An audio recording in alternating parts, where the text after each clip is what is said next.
Manter uma carreira solo não é uma coisa fácil, né? É só pegar e explodir dentro de um gênero musical e pronto. Além de se manter relevante, você precisa lançar discos. E bem, várias bandas não conseguiram passar nem da primeira bolacha.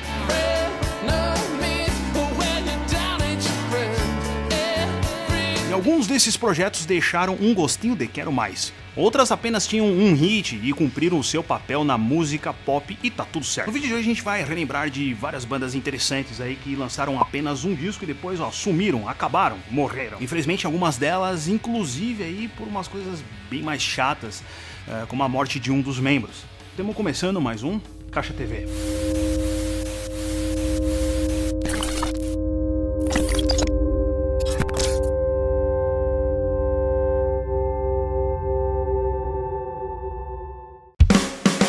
Em 77 a coisa mudou, e o punk começou a ditar o longo processo de maturação do que viria a ser o metal extremo nos anos seguintes. O Sex Pistols foi um dos pilares desse grande movimento de moleques xaropes e cheios de raiva contra o mundo.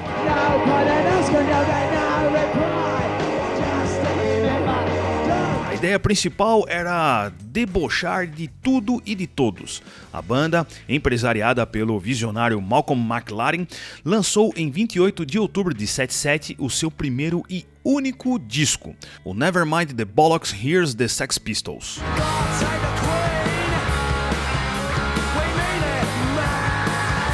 Só que eles tinham um problema chamado Sid Vicious.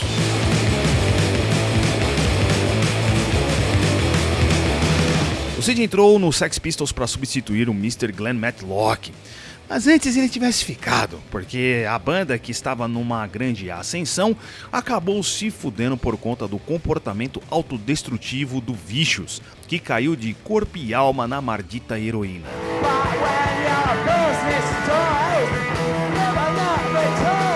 Com isso tudo, mais as tensões e tretas ali dentro da banda, e a banda foi pro saco. Isso depois de terem feito vários shows e terem lançado o seu único disco, deixando aquele gostinho de quero mais pros hoje calvos e pançudos punks aposentados. O fim do Sid Vicious acho que todo mundo aqui sabe, né, cara? Overdose. O cara chapou tanto na heroína que morreu. Isso com 21 anos. Que desperdício.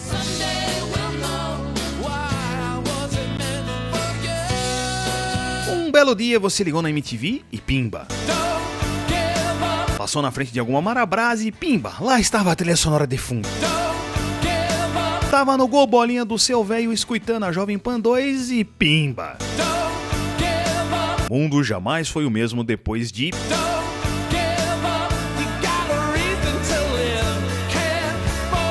New Radicals foi um projeto elaborado pelo produtor musical e músico Greg Alexander.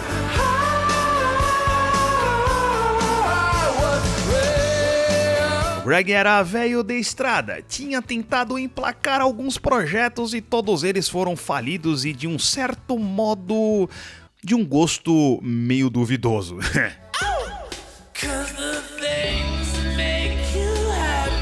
Mas nem pra motel essa pinga serve. Voltando, depois de tanto tentar, ele deu certo com o New Radicals, e o resto vocês já sabem. O primeiro e único disco da banda saiu em 20 de outubro de 98.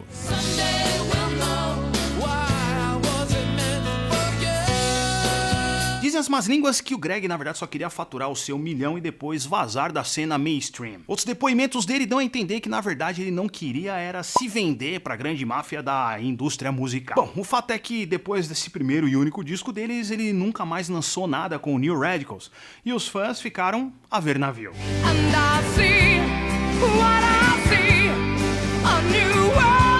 Outra pérola noventista que também só conseguiu emplacar um disco, e pior ainda, apenas um hit dele, foi o For No Bloods.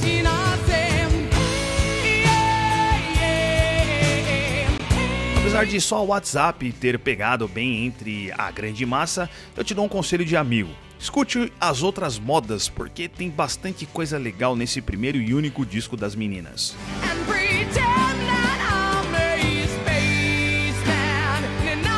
Linda Perry, frontwoman da banda, também não queria saber de muito trololó com a fama e estava de saco cheio do rumo que o Four Non Blondes estava tomando.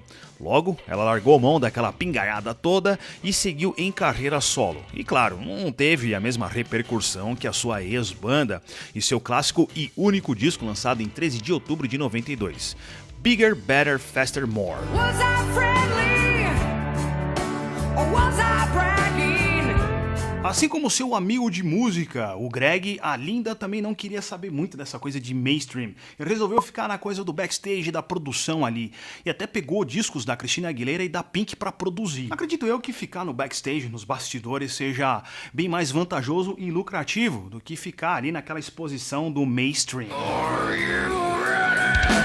Com o avanço do dito nu metal, bandas começaram a brotar de tudo quanto era canto, e vira e mexe a gente descobre alguma coisa entre aspas nova daquela época que acabou passando por baixo do nosso radar.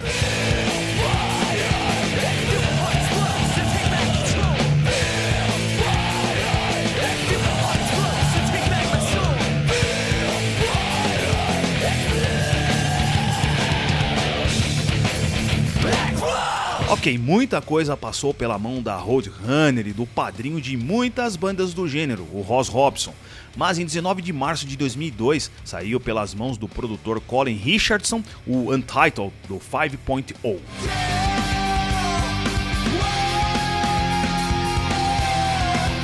O 5.0 tinha uma variação vocal sensacional. O vocalista, Daniel Strobel, era um ponto fora da curva e a banda até conseguiu entrar na trilha sonora do Resident Evil com a música Infinity, que, diga-se de passagem, é uma obra de arte do gênero.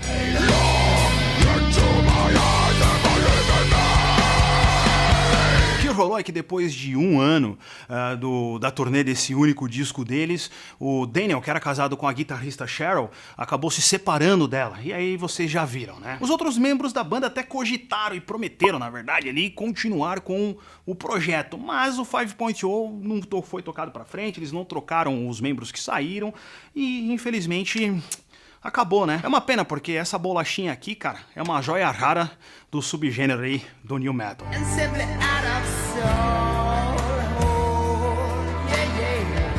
O grunge começou a sua sequência fatal de tragédias com o Mother Love Bone. A banda tinha um som meio transitório do hard rock pro dito grunge.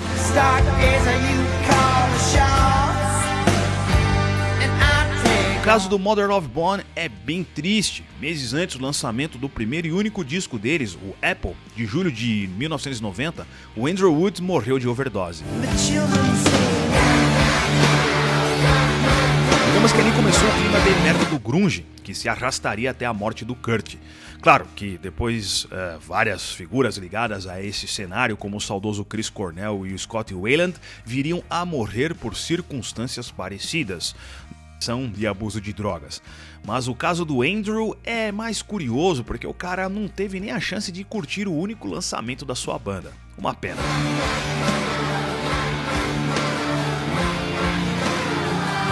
O grunge tem um clima pesado mesmo. Quando você vai estudando o fim de vários músicos que fizeram parte do cenário, dá a entender até que, parece uma tipo de praga, né? Uma maldição. Inclusive eu fiz um vídeo sobre isso, dá uma sacada aqui embaixo, que fala justamente sobre esse tema, sobre essa questão, né? Meio teoria da conspiração, se existe mesmo uma maldição do grunge. Olha lá antes de vocês saírem do canal. Espero que vocês tenham gostado desse vídeo. Até a próxima. Um abraço pra vocês.